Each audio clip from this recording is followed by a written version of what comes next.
ನಮಸ್ತೆ. ವಾಸವಿ ಸಾಹಿತ್ಯ ಕಲಾವೇದಿಕೆ ಅರ್ಪಿಸುವ ವಾಚನ ತಂತು ಕಾದಂಬರಿಯನ್ನು ವಾಚಿಸ್ತಾ ಇದ್ವಿ. ಕಳೆದ ಬಾರಿ ಪರ ಪರಶುರಾಮೇಗೌಡರು ಬಂದು ಮಾತಾಡೋದು, ಶಾಲೆಗೆ ಆಗ್ತಾ ಇರುವಂತಹ ತೊಂದರೆಗಳು, ಇವುಗಳ ಬಗ್ಗೆ ರವೀಂದ್ರನಿಗೆ ಹೇಳೋದಾ ಅಂತ ಆಲೋಚನೆ ಮಾಡ್ತಾ ಇರೋವಲ್ಲಿಗೆ ಅವರಿಗೆ ಕೇಳಿದ್ವಿ. ಮುಂದಿನ ಭಾಗವನ್ನ ಈಗ ಕೇಳೋಣ. ಸಂಜೆ ಮಬ್ಬು ಗತ್ತಲು ಕವಿಯುತ್ತಿರುವಾಗ ವಿದ್ಯಾರ್ಥಿಗಳೆಲ್ಲ ಪ್ರಾರ್ಥನೆ ಮಾಡುತ್ತಿದ್ದರು. ತಮ್ಮ ಕೋಣೆಯಲ್ಲಿ ಇಂಜಿನಿಯರ್ ಶಂಕರಮೂರ್ತಿ, ಡಾಕ್ಟರ್ ಚಂದ್ರಶೇಖರ್, ಸಸ್ಯಶಾಸ್ತ್ರದ ಶರಭಣ್ಣ, ಸೋಮಶೇಖರಾಚಾರ್ ನಾಲ್ವರೊಡನೆ ಕೂತು ಅಣ್ಣಯ್ಯ ಆ ಬೆಳಗ್ಗೆ ಪರಶುರಾಮೇಗೌಡ ಬಂದು ಆಡಿ ಹೋದ ಮಾತನ್ನ ವಿವರಿಸುತ್ತಿದ್ದರು. ಅವರೆಲ್ಲರೊಡನೆ ಹಂಚಿಕೊಳ್ಳುವುದರಿಂದ ಅವರ ಮನಸ್ಸಿನ ಭಾರ ಹಗುರವಾಗುತ್ತಿತ್ತು. ಅಷ್ಟರಲ್ಲಿ ಹೊನ್ನತಿ ಅಲ್ಲಿಗೆ ಬಂದರು. ಬನ್ನಿ ಬನ್ನಿ, ಅಣ್ಣಯ್ಯ ಸ್ವಾಗತಿಸಿದರು. ಶುಕ್ರವಾರ ಮಧ್ಯಾಹ್ನದ ವೇಳೆಗೆ ಇಲ್ಲಿಗೆ ಬಂದು ಸಂಜೆಯವರೆಗೆ ಹುಡುಗರಿಗೆಲ್ಲ ಸಮೂಹ ಗಾಯನ ಕಲಿಸಿ ರಾತ್ರಿ ಇಲ್ಲೇ ಇದ್ದು ಬೆಳಿಗ್ಗೆ ಬೆಟ್ಟಕ್ಕೆ ಹಿಂದಿರುಗುವುದು ಅವರ ಪದ್ಧತಿಯಾಗಿತ್ತು. ಅಪೂರ್ವಕ್ಕೊಮ್ಮೆ ಅಭ್ಯಾಸದ ಲಹರಿ ಇಲ್ಲದವಾದಾಗ ಅಥವಾ ಜನರೊಡನೆಗೆ ಬೆರೆತು ಮಾತನಾಡುವ ಬಯಕೆಯಾದಾಗ ಬೆಟ್ಟದಿಂದ ಇಳಿದು ಬಂದು ಒಂದೆರಡು ದಿನ ಇಲ್ಲಿರುತ್ತಿದ್ದರು. ಈ ದಿನ ಸೋಮವಾರ, ಅಂದರೆ ಅಭ್ಯಾಸದ ಲಹರಿ ಇಲ್ಲವೆಂದು ಅವರೆಲ್ಲ ಅರ್ಥ ಮಾಡಿಕೊಳ್ಳುತ್ತಿರುವಾಗ ಹೊನ್ನತ್ತಿ, ನಾನು ಆಮೇಲೆ ಬರ್ತೀನಿ ಅಂತ ಬಾಗಿಲಲ್ಲಿ ನಿಂತರು. ಬನ್ನಿ ಬನ್ನಿ, ನೀವು ತಿಳ್ಕೊಂಡಿರ್ಬೇಕಾದ ವಿಷಯನೇ ಮಾತಾಡ್ತಿದ್ದೆವು ಎಂದು ಒಳಗೆ ಕರೆದ ಅಣ್ಣಯ್ಯ ಆ ಬೆಳಗ್ಗೆ ಪರಶುರಾಮೇಗೌಡ ಬಂದಿದ್ದದ್ದು ಮತ್ತು ಅದರ ಹಿನ್ನೆಲೆಯನ್ನು ಹೇಳಿದರು. ಓಹ್, ನನಗೆ ಈಗ ಅರ್ಥವಾಯಿತು. ಇವತ್ತು ಮಧ್ಯಾಹ್ನ 1:30-2 ಗಂಟೆ ಹೊತ್ತಿಗೆ ಅವನು ಇನ್ನಿಬ್ಬರ ಜೊತೆಗೆ, ಒಬ್ಬರ ಹೆಸರು ಲಕ್ಕಣ್ಣ, ಇನ್ನೊಬ್ಬರದು ನನಗೆ ತಿಳಿದಿಲ್ಲ, ಬೆಟ್ಟದ ಮೇಲೆ ಗುಡಿಗೆ ಬಂದಿದ್ದರು ಎಂದು ನಡೆದ ಸಂಗತಿಯಲ್ಲಿ ಒಂದನ್ನು ಬಿಡದೆ ನಿರೂಪಿಸಿದ. ಪರಶುರಾಮೇಗೌಡ ಆಗಲೇ ಕಾರ್ಯಪ್ರವೃತ್ತನಾಗಿದ್ದಾನೆಂದು ಎಲ್ಲರಿಗೂ ಅರ್ಥವಾಯಿತು. ಪ್ರವರ್ತನಾಗಿರುವುದು ಮಾತ್ರವಲ್ಲ, ಅವನ ಕಾರ್ಯ ಯಾವ ರೀತಿಯದೆಂದೂ ಸ್ಪಷ್ಟವಾಯಿತು. ಇದನ್ನು ಅಲಕ್ಷಿಸಿ ಸುಮ್ಮನಿರೋದು ಒಳ್ಳೆಯದಲ್ಲ. ಅಂಜಿಸೋಕೆ ನೋಡ್ತಾನೆ. ಅಂಜದೆ ಗಟ್ಟಿಯಾಗಿದ್ರೆ ಏನು ಮಾಡಿಯಾನು?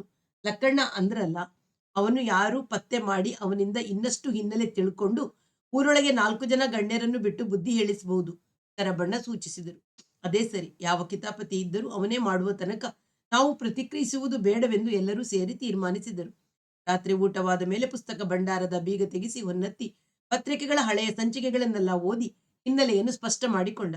ಅನಂತರ ಅತಿಥಿ ಕೋಣೆಯಲ್ಲಿ ಮಲಗಿದಾಗ ಅವನ ಮನಸ್ಸು ಮಧ್ಯಾಹ್ನ ತಾನು ಕಂಡುಕೊಂಡ ಭಾಗ್ಯಶ್ರೀ ಒಳ ಹೊಳಹುಗಳು ತುಂಬಿಕೊಂಡವು. ಪರಶುರಾಮೇಗೌಡ ಬರದಿದ್ದರೆ ಮಧ್ಯಾಹ್ನ ಊಟ ಮಾಡಿದ ಮೇಲೆ ಅರ್ಧ ಗಂಟೆ ನಿದ್ರೆ ತೆಗೆದು ಮತ್ತೆ ಕೂತು ಆ ಹೊಳಹುಗಳನ್ನೇ ಬಾರಿಸಿಕೊಳ್ಳುತ್ತಿದ್ದೆ. ಅವು ಇನ್ನಷ್ಟು ಹೊಸ ಹೊಳಹುಗಳಿಗೆ ದಾರಿ ಮಾಡುತ್ತಿದ್ದವೋ ಏನೋ. ಸಂಜೆಯಾಗುವ ತನಕ ಅವನ್ನೇ ಬಾರಿಸಿ ರಾತ್ರಿ ಮಿಕ್ಕಿದುದನ್ನು ಊಟ ಮಾಡಿ ಮಲಗುವ ಮೊದಲು ಲಾಟೀನಿನ ಬೆಳಕಿನಲ್ಲಿ ಇನ್ನಷ್ಟು ಹೊತ್ತು ಅದನ್ನೇ ಬಾರಿಸಿ ಕಿವಿಯಲ್ಲಿ ತುಂಬಿಕೊಂಡು ಮಲಗಿದ್ದರೆ ನಿದ್ದೆಯಲ್ಲಿ, ಅರೆ ನಿದ್ರೆಯಲ್ಲಿ, ಅರೆ ಗನಸಿನಲ್ಲಿ, ಅರೆ ಎಚ್ಚರದಲ್ಲಿ ಹೊಸ ಸಂಚಾರಗಳು ಹೊಳೆದು ಸಾಧನೆಯಲ್ಲಿ ಇಂಥ ಸ್ಥಿತಿ ಬರುವುದೇ ಅಪೂರ್ವ. ಪರಶುರಾಮೇಗೌಡ ಬಂದು ಅಡ್ಡಿ ಮಾಡಿ ಹೋದ ಮಹಾರಾಯ ಎಂದುಕೊಂಡ. ಈಗಲೂ ಎದ್ದು ಕತ್ತಲೆಯಲ್ಲಿ ನಡೆದು ಬೆಟ್ಟ ಏರಿ ಲಾಟೀನು ಹಚ್ಚಿ ಅಭ್ಯಾಸ ಮಾಡಿಕೊಳ್ಳಲೇ ಎನ್ನಿಸಿತು. ಗಡಿಯಾರ ನೋಡಿಕೊಂಡ. 11 ಆಗಿತ್ತು. ಈಗ ಹೊರಟರೆ ತಲುಪೋಕೆ 12. ಇನ್ನು ಎಷ್ಟು ಅಭ್ಯಾಸ ಸಾಗಿತ್ತು. ಇಳಿದು ಬಂದಿದ್ದೀನಿ. ಜೊತೆಗೆ ಹತ್ತಿ ಹೋದ ಆಯಾಸವೂ ಸೇರಿ, ಅಲ್ಲದೆ ಬೆಟ್ಟದ ಮೇಲೆ ಗುಡಿಯಲ್ಲಿದ್ದರೆ ಬೇರೆ ಮಾತು. ಆ ದಟ್ಟ ತಂಗಡಿ ಗಿಡಗಳ ದಾರಿಯಲ್ಲಿ ಒಬ್ಬನೇ ಕತ್ತಲಲ್ಲಿ ಹುಲಿ ಕಿರುಬಗಳಿಲ್ಲದಿದ್ದರೂ ನರಿ, ಉಡ, ಹಾವು, ಹಲ್ಲಿ ಬೇಡ ಎಂದುಕೊಂಡು ಮಲಗಿದ. ಬೆಳಿಗ್ಗೆ ಎದ್ದವರೇ ನನಗೆ ಅಭ್ಯಾಸ ಮಾಡಿಕೊಳ್ಳುವ ಲಹರಿ ಇದೆ, ಬೆಟ್ಟದ ಮೇಲಕ್ಕೆ ಹೋಗ್ತೀನಿ. ನಡೆದ ಸಂಗತಿಯನ್ನು ನಿಮಗೆ ತಿಳಿಸದೇ ಇದ್ದರೆ ಮನಸ್ಸಿಗೆ ಜಿತ ಇರ್ತಿರ್ಲಿಲ್ಲ, ಅಭ್ಯಾಸದಲ್ಲಿ ಮಗ್ನತೆನೂ ಬರ್ತಿರ್ಲಿಲ್ಲ. ಬಂದು ಹೇಳಿದ್ದು ಒಳ್ಳೇದಾಯ್ತು ಎಂದು ಅಣ್ಣಯ್ಯ ಇದ್ದ ಕಡೆಗೆ ಬಂದು ಹೇಳಿದ. ಅದೇನೋ ತರಲೆ ತಾಪತ್ರಯವಿದ್ದರೂ ನಾವು ಹಚ್ಕೋತೀವಿ, ನೀವು ಮರೆತು ಬಿಟ್ಟು ನಿಮ್ಮ ಪಾಡಿಗೆ ಅಭ್ಯಾಸ ಮಾಡ್ಕಾ ಹೋಗಿ ಅಂತ ಹೇಳಿ ಕಳುಹಿಸಿದರು. ತಂಗಡಿ ಗಿಡಗಳ ನಡುವೆ ಏರಿನಲ್ಲಿ ಹೋಗುವಾಗ ಅವನ ಎಡದಿಕ್ಕಿನಲ್ಲಿ ಹೊತ್ತು ಹುಟ್ಟುತ್ತಿತ್ತು. ಶುಕ್ರವಾರ ಬಂದಾಗ ಅವರಿಗೆ ಹೇಳಿದ್ದರೂ ಆಗುತ್ತಿತ್ತು. ನಾನೇ ಅವನ ವರ್ತನೆಗೆ ವಿಪರೀತ ಮಹತ್ವ ಕೊಟ್ಟು ಆತರು ಬಿದ್ದು ಬಂದೆ ಎಂಬ ಆಲೋಚನೆ ಹುಟ್ಟಿತು. ಬರದೇ ಇದ್ದರೆ ನಿನ್ನೆ ಸಂಜೆ ಅಭ್ಯಾಸ ಮಾತ್ರವಲ್ಲ, ಈಗ ಇಷ್ಟು ಹೊತ್ತಿಗೆ ಭರಪೂರ ಸಾಧನೆಯಲ್ಲಿ ಮುಳುಗಿರುತ್ತಿದ್ದೆ ಎಂಬ ಕಲ್ಪನೆ ಮೂಡಿ ಹೆಜ್ಜೆಯ ಗತಿಯನ್ನು ಜೋರು ಮಾಡಿದ. ತಂಗಡಿ ಗಿಡಗಳ ಬೋರೆ ಕಳೆದು ಬೆಟ್ಟದ ಏರು ಶುರುವಾಗಿ ಗಾಳಿ, ಗಿಡ, ಮರಗಳ ಭರೋ ಎಂಬ ರಭಸದಲ್ಲೂ ಅವನ ಮನಸ್ಸು ಭಾಗ್ಯಶ್ರೀಯಲ್ಲಿ ಸಂಚರಿಸುತ್ತಿತ್ತು. ಹೋಗಿ ದೊಣೆಯಿಂದ ನೀರು ಎತ್ತಿ ತಂದು ಸ್ನಾನ ಮಾಡಿ ಒಂದಿಷ್ಟು ಕಾರ್ನ್ಫ್ಲೆಕ್ಸ್ ತಿಂದು ಸಿತಾರ್ ಹಿಡಿದು ಇವತ್ತು ಎಷ್ಟು ಹೊತ್ತಾದರೂ ಸರಿ ನಿನ್ನೆ ಹೊಳೆದ ಹೊಳವುಗಳನ್ನು ಕರಗತ ಮಾಡಿಕೊಳ್ಳುವ ತನಕ ಮೇಲೆ ಏಳಬಾರದು ಎಂಬ ನಿಶ್ಚಯದಿಂದ ಒತ್ತಿ ಬರುತ್ತಿದ್ದ ಏದುಸಿರನ್ನು ಲೆಕ್ಕಿಸದೆ ನಡುವಣ ಆಲದ ಮರವನ್ನು ಬಳಸಿ ಕಬ್ಬಿಣದ ಹೆಬ್ಬಂಡೆಯನ್ನು ಏರಿ ಹೋಗುವಾಗ ಏನೋ ಮುರಿದು ಬಿದ್ದಿರುವುದು ಕಣ್ಣಿಗೆ ಬಿದ್ದಂತಾಗಿ ಬಗ್ಗಿ ನೋಡಿದ. ಮುರಿದು ಬಿದ್ದಿದೆ ಸಿತಾರು, ನನ್ನ ಸಿತಾರೆ. ಮುರಿದು ಬುರುಡೆಯು ಒಡೆದು ಚೂರು ಚೂರಾಗಿ ನಡುವಣ ದಪ್ಪ ದಂಡಿ ಮುರಿದಿರುವುದಲ್ಲದೆ ತಿಳಿಯು ಹೋಗಿದೆ. ತಂತಿಗಳೆಲ್ಲ ಗೊಜಲಾಗಿ ಕೆಲವು ಕತ್ತರಿಸಿ ಸರಸರನೆ ಹೆಬ್ಬಂಡೆಯನ್ನು ಇಳಿದು ಬಗ್ಗಿ ಕೈಗೆತ್ತಿಕೊಳ್ಳುತ್ತಾನೆ. ನನ್ನ ಸಿತಾರೆ ಯಾರೋ ನುಗ್ಗಿ ಬೀಗ ಒಡೆದು ಅಥವಾ ಬಾಗಿಲು ಮುರಿದು ಒಯ್ಯುವಾಗ ಕೈ ಜಾರಿ ಬಿದ್ದು ಕೈ ಜಾರಿ ಬಿದ್ದರೆ ಬುರುಡೆಯಲ್ಲಿ ಬರೀ ಬಿರುಕು ಬಂದಿರಬೇಕು, ಅಥವಾ ಬುರುಡೆ ಮಾತ್ರ ಒಡೆದಿರಬೇಕು. ಇದು ಒಡೆದು ನಾಶಪಡಿಸಬೇಕೆಂಬ ನಿಶ್ಚಿತ ಉದ್ದೇಶದಿಂದ ಎತ್ತಿ ಕಲ್ಲಿನ ಮೇಲೆ ಅಪ್ಪಳಿಸಿ ಅನಂತರ ಕೆಳಗೆ ಬಿಸಾಕಿದ್ದಾರೆ ಎನ್ನಿಸಿ ಅದನ್ನು ಎತ್ತಿ ಕೈಯಲ್ಲಿ ಹಿಡಿದು ಮತ್ತೆ ಬಂಡೆಯನ್ನು ಹತ್ತಿ ಬಂದು ಸುತ್ತ ನೋಡಿದರೆ ಬಂಡೆಯ ಮೇಲೆ ರಭಸದಿಂದ ಬಡಿದಾಗ ಉದುರುವ ಬುರುಡೆಯ ಚೂರುಗಳು, ದಂಡೆಯಿಂದ ಹೊರಟ ಸಿಗುರುಗಳು ಬಿದ್ದಿವೆ. ಬುರುಡೆಯಿಲ್ಲದ ಸೊಂಟ ಬೆನ್ನು ಮೂಳೆಗಳು ಮುರಿದ ನರಮಂಡಲವೆಲ್ಲ ವಿಕೃತಿಗೊಂಡು ಬಿಡಿಸಲು ಬಾರದಷ್ಟು ಗೋಜಲಾದ ಸಿತಾರನ್ನು ಎತ್ತಿ ತಬ್ಬಿ ಹಿಡಿದುಕೊಂಡು ಆತಂಕದಿಂದ ಇನ್ನುಳಿದ ಎತ್ತರವನ್ನು ಸರಸರನೆ ಹತ್ತಿ ಹೋಗಿ ನೋಡುತ್ತಾನೆ. ಗುಡಿಯ ಬಾಗಿಲು ಚಿಲಕದ ಕೊಂಡಿ ಮುರಿದಿದೆ, ಬಾಗಿಲು ಹಾರು ಹೊಡೆದಿದೆ, ಕಳ್ಳತನವಾಗಿರುವುದು ನಿಶ್ಚಯ ಎಂದುಕೊಂಡು ಒಳಗೆ ಹೋಗಿ ನೋಡಿದರೆ ತನ್ನ ಬಟ್ಟೆ, ಬರೆ, ಊಟದ ತಟ್ಟೆ, ಊಟ ಇಟ್ಟುಕೊಳ್ಳುವ ಅಲ್ಯೂಮಿನಿಯಂ ಪಾತ್ರೆ, ಲ್ಯಾಟಿನ್ನು, ಟಾರ್ಚ್ ಮೊದಲಾದ ಸಮಸ್ತ ಪದಾರ್ಥಗಳು ಕಾಣೆಯಾಗಿವೆ. ನೀರು ತಂದಿಟ್ಟುಕೊಳ್ಳುವ ಗಡಿಗೆಯನ್ನು ಒಡೆದು ಹಾಕಿದ್ದಾರೆ. ತಾನು ಅಭ್ಯಾಸ ಮಾಡುವಾಗ ಕೂರುವ, ರಾತ್ರಿ ಮಲಗುವ ಮಂದಲಿಗೆ ಕಂಬಳಿಗಳೂ ಇಲ್ಲ. ಇದು ಕಳ್ಳತನವಲ್ಲ. ಪರಶುರಾಮೇಗೌಡ ನನಗೆ ಬುದ್ಧಿ ಕಲಿಸಲು ಮಾಡಿರುವ ಯೋಜಿತ ಕೆಲಸ ಎಂದು ತಕ್ಷಣ ಎನ್ನಿಸಿಬಿಟ್ಟಿದೆ. ಸಿತಾರನ್ನು ಅಥವಾ ಒಯ್ಯಬೇಕು ಅಥವಾ ಬಿಟ್ಟು ಹೋಗಬೇಕು. ಕದಿಯಲೆಂದು ಒಯ್ಯುವಾಗ ನಡುವೆ ಅನಾವಶ್ಯಕ ಭಾರ, ಅನಾವಶ್ಯಕ ಗಾತ್ರ, ಸ್ವಂತ ಉಪಯೋಗಕ್ಕೆ ಬಾರದ, ಮಾರಲು ಕಷ್ಟವಾದ ಪದಾರ್ಥವೆಂಬ ಅರಿವು ಮೂಡಿದ್ದರೆ ಅಲ್ಲಿಯೇ ಬಿಸಾಕಿ ಮುಂದೆ ಇಳಿದು ಹೋಗಿರಬೇಕು. ಅದನ್ನು ಬಂಡೆಯ ಮೇಲೆ ಎತ್ತಿ ಬಲದಿಂದ ಕುಕ್ಕಿ ಅನಂತರ ಕೆಳಗೆ ಎಸೆಯುವುದೆಂದರೆ ನನ್ನನ್ನು ಭಾವನಾತ್ಮಕವಾಗಿ ನೋವಿಸುವುದಲ್ಲದೆ ಬೇರೆ ಉದ್ದೇಶ ಕಾಣುವುದಿಲ್ಲ ಎಂದು ಹೊಳೆಯಿತು. ನಾನು ಬೆಟ್ಟವಿಳಿದು ಸಂಜೆ ವಿದ್ಯಾಶಾಲೆಗೆ ಹೋದುದನ್ನು ಗಮನಿಸಿ ಇದನ್ನು ಯೋಜಿಸಿದ್ದಾರೆಯೇ? ಇಲ್ಲೇ ಇದ್ದಿದ್ದರೆ ಹೊಡೆದು ಬಡಿದು ಅಥವಾ ಕೊಲೆ ಮಾಡಿ ಅವನ ಕೋಪವಿರುವುದು ಅಣ್ಣಯ್ಯನವರ ಮೇಲೆ. ಕೊಲೆ ಮಾಡುವ ಮಟ್ಟಕ್ಕೆ ಹೋಗುತ್ತಿರಲಿಲ್ಲ. ಹೊಡೆದು ಬಡಿದು ಹೆದರಿಸಿ ಇಲ್ಲಿಂದ ನಾನಾಗಿಯೇ ಹೋಗುವಂತೆ ಮಾಡುವುದಷ್ಟೇ ಉದ್ದೇಶ ಎನ್ನುವುದು ಸ್ಪಷ್ಟವಾಯಿತು. ಒಳಗೆ ಹೋಗಿ ಗರ್ಭಗುಡಿಯ ಬಾಗಿಲಿನಿಂದ ಬಗ್ಗಿ ನೋಡಿದ. ಪೂಜೆಯ ಗಂಟೆ, ಒಂದು ಹಿತ್ತಾಳೆ ತಟ್ಟೆ ಮತ್ತು ಮಣ್ಣಿನ ಗಳಿಗೆಗಳು ಅಲ್ಲೇ ಇದ್ದವು. ಯಾರು ಗರ್ಭಗುಡಿಯನ್ನು ಪ್ರವೇಶಿಸಿದ ಗುರುತು ಕಾಣಲಿಲ್ಲ. ನಾನು ಈ ತಕ್ಷಣ ಕೆಳಗಿಳಿದು ಹೋಗಿ ಅಣ್ಣಯ್ಯನವರಿಗೆ ತಿಳಿಸಬೇಕೆಂಬ ಕರ್ತವ್ಯ ಬುದ್ಧಿಗೆ ಹೊಳೆದರೂ ತಾನು ನಿತ್ಯ ಅಭ್ಯಾಸಕ್ಕೆ ಕೂರುವ ಜಾಗದಲ್ಲಿ ಕುಳಿತು ಸಿತಾರಿನ ಅಸ್ಥಿಪಂಜರ ಕೈಯಲ್ಲೇ ಇತ್ತು. ಪರಶುರಾಮೇಗೌಡ ಬರೀ ನೀಚನಲ್ಲ, ಸಂಸ್ಕೃತಿಹೀನ. ನನ್ನನ್ನು ಹೆದರಿಸಲಿ, ನನ್ನ ವಸ್ತುಗಳನ್ನು ಕಳವು ಮಾಡಿಸಲಿ, ಆದರೆ ಸಂಗೀತ ವಾದ್ಯವನ್ನು ಬಂಡೆಗಪ್ಪಳಿಸಿ ಸಾಯಿಸುವುದೆಂದರೆ ಇಲ್ಲಿಗೂ ಅವನು ಬಂದಿದ್ದನೆ, ಅಥವಾ ಸಾಧಾರಣವಾಗಿ ಇಂಥವರು ಸ್ವತಃ ಬರುವುದಿಲ್ಲ. ವಿವರವಾದ ಸೂಚನೆಗಳನ್ನು ಕೊಟ್ಟು ಗೂಂಡಾಗಳನ್ನು ಕಳಿಸುತ್ತಾರೆ ಎನ್ನಿಸಿತು. ಕೈಯಲ್ಲಿದ್ದ ಅಸ್ಥಿಪಂಜರವನ್ನು ಮತ್ತೊಮ್ಮೆ ದಿಟ್ಟಿಸಿ ಭಾವ ಉಕ್ಕಿ ಬುದ್ಧಿಯನ್ನು ಮುಳುಗಿಸಿ ಬಿಟ್ಟಿತು. ಕಣ್ಣುಗಳಲ್ಲಿ ನೀರು ತುಂಬಿಕೊಂಡು ಅಸ್ಥಿಪಂಜರವು ಕಾಣದಂತಾಯಿತು. ಅಳು ಬರುವಂತಾಯಿತು. 2,000 ರೂಪಾಯಿ ಖರ್ಚು ಮಾಡಿದರೆ ಇನ್ನೊಂದು ಮಾಡಿಸಬಹುದು. ಮಾಡಿರುವುದೇ ಸಿಕ್ಕುತ್ತೆ. ಬೊಂಬಾಯಲ್ಲಿ ಕೆಲವು ದಿನಗಳು ಉಪಯೋಗಿಸಲ್ಪಟ್ಟ ಉತ್ತಮ ಹದದಲ್ಲಿಯೇ ಇರುವ ಹಳೆಯ ಪದಾರ್ಥಗಳು ಸಿಗುತ್ತವೆ. ಅದಕ್ಕೆ ಯಾಕೆ ದುಃಖಿಸಬೇಕು?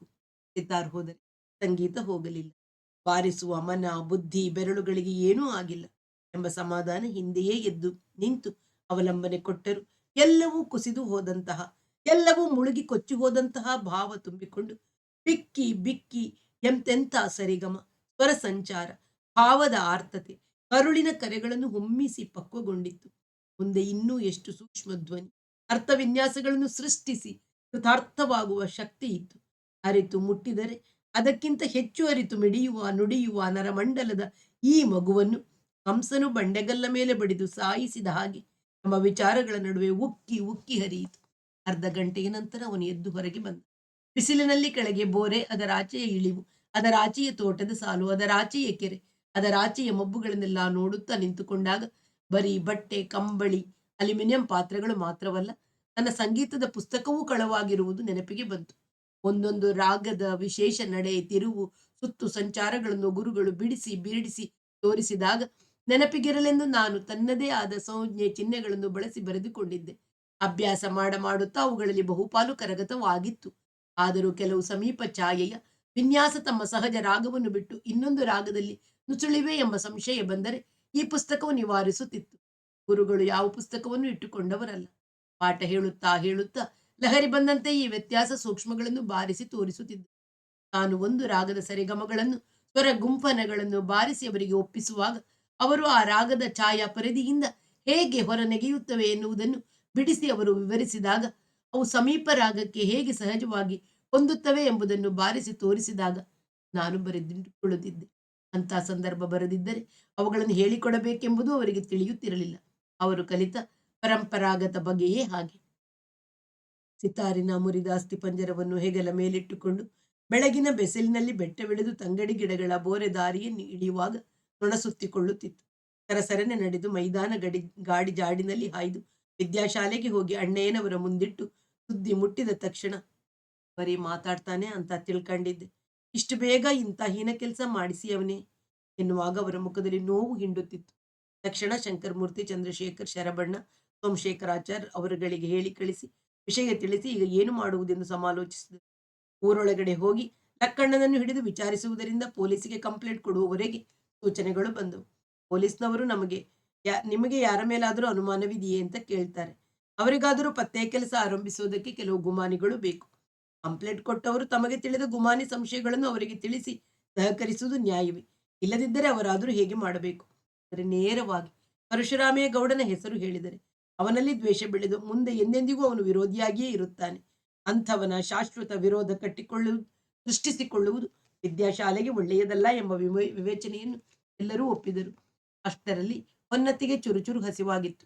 ಬೆಳಿಗ್ಗೆ ಎದ್ದು ಬೆಟ್ಟ ಹತ್ತಿ ಇಳಿದ ವ್ಯಾಯಾಮವು ರಾತ್ರಿ ಉಂಡದ್ದನ್ನು ಕರಗಿಸಿ ಖಾಲಿ ಮಾಡಿತ್ತು. ಸ್ನಾನ ಮಾಡಿದರೆ ಬದಲಾಯಿಸಿಕೊಳ್ಳಲು ಒಂದು ಚೆಡ್ಡಿ, ಒಂದು ಬನಿಯಾನ್ ಕೂಡ ಇರಲಿಲ್ಲ. ನೀವು ಮೈ ತೊಳ್ಕೊಂಡು ಬರ್ರಿ, ಅಷ್ಟರಲ್ಲಿ ನಮ್ಮ ಟೈಲರಿಂಗ್ನಲ್ಲಿ ನಾನು ಒಂದೊಂದು ಹೊಲಿಸ್ಕೊಂಡು ತರ್ತೀನಿ. ತರೋದು ನಿಧಾನ ಆದ್ರೂ ನೀವು ತಿಂಡಿ ಗಿಂಡಿ ಮಾಡಿ ಹಸ್ಕೊಂಡಿರ್ಬ್ಯಾಡಿ ಎಂದು ಸೋಮಶೇಖರಾಚಾರ್ ಹೊರಟರು. ಮಧ್ಯಾಹ್ನದ ಹೊತ್ತಿಗೆ ಒಂದು ತೀರ್ಮಾನಕ್ಕೆ ಬಂದರು. ಹೊನ್ನತಿ ಅಣ್ಣಯ್ಯನವರ ಸಂಗಡ ಬಿದಿರಳ್ಳಿಗೆ ಹೋಗಿ ಪೊಲೀಸ್ ಕಂಪ್ಲೇಂಟ್ ಕೊಡುವುದು. ನಿಮಗೆ ಯಾರ ಮೇಲಾದರೂ ಅನುಮಾನವಿದೆಯೇ ಎಂದರೆ ಬೆಟ್ಟದ ತುದಿಯ ಮೇಲಿರುವ ತನಗೆ ಯಾರನ್ನೂ ಅನುಮಾನಿಸುವಷ್ಟು ಮಾಹಿತಿ ಇಲ್ಲ ಎನ್ನುವುದು. ಅಣ್ಣಯ್ಯನವರು ಹಾಲ್ಕೆರೆಯ ಲಕ್ಕಣ್ಣ ಅನ್ನೋ ಮನುಷ್ಯ ಆಗಾಗ್ಗೆ ಕಾಯಿಗಿ ಕದೀತಾನೆ ಅಂತ ಕೇಳಿದೀನಿ, ನನಗೆ ಗೊತ್ತಿಲ್ಲ, ಅವನನ್ನು ವಿಚಾರಿಸಿದರೆ ಏನಾದರೂ ಸುಳಿವು ಗೊತ್ತಾಗಬಹುದೇನೋ ಅಂತ ಲೋಕಾಭಿರಾಮದಿಂದ ಮಾತನಾಡುವುದು ಎಂದು ನಿರ್ಧರಿಸಿಕೊಂಡರು. ಇಬ್ಬರು ಒಂದೊಂದು ಸೈಕಲ್ ಹತ್ತಿ ಬಸ್ ರಸ್ತೆಯ ಬದಿಯ ತಾವು ಯಾವಾಗ ಬಸ್ ಹಿಡಿಯಬೇಕಾದರೂ ಹೋಗುತ್ತಿದ್ದ ಬೀದಿರಳ್ಳಿಗೆ 4 ಮೈಲಿ ತುಳಿದರು. ಅಷ್ಟರಲ್ಲಿ ಅಲ್ಲಿಯ ಪೊಲೀಸ್ನವರೆಲ್ಲ ಅಣ್ಣಯ್ಯನವರಿಗೆ ಗೊತ್ತಿದ್ದವರೇ. ಅದು ಕೇವಲ ಪೊಲೀಸ್ ಹೊರಶಾಖೆ ಅಷ್ಟೇ. ದಫೇದಾರರೇ ಮುಖ್ಯಸ್ಥರು. ಇವರ ಅಹವಾಲನ್ನು ಕೇಳಿ ಹೇಳಿದರು, ನೋಡಿ ಆ ಬೆಟ್ಟ ಇದೆಯಲ್ಲ, ಅದರ ಹೆಸರ ಜೋಗಿ ಗುಡ್ಡ ಅಂತ ಅಲ್ವಾ? ಹಾಲುಕೆರೆಗೂ ಅದಕ್ಕೂ ಸಂಬಂಧವೇ ಇಲ್ಲ. ಆ ಕಡೆ ಇರುವ ತಗಳಿಹಳ್ಳಿಗೆ ಸೇರಿದ್ದು ಅದು. ರೆವೆನ್ಯೂ ಲೆಕ್ಕದಲ್ಲಿ ತಗಳಿಹಳ್ಳಿಗೆ ಸೇರಿದ್ದು ಸರಿ. ಅಣ್ಣಯ್ಯ ಒಪ್ಪಿದರು. ಹೋಬಳಿಯೇ ಬೇರೆ ಆಯ್ತಲ್ಲ, ಅಂದ್ರೆ ಬಿಳಿಕೆರೆ ಪೊಲೀಸ್ ಸ್ಟೇಷನ್ಗೆ ಸೇರುತ್ತೆ.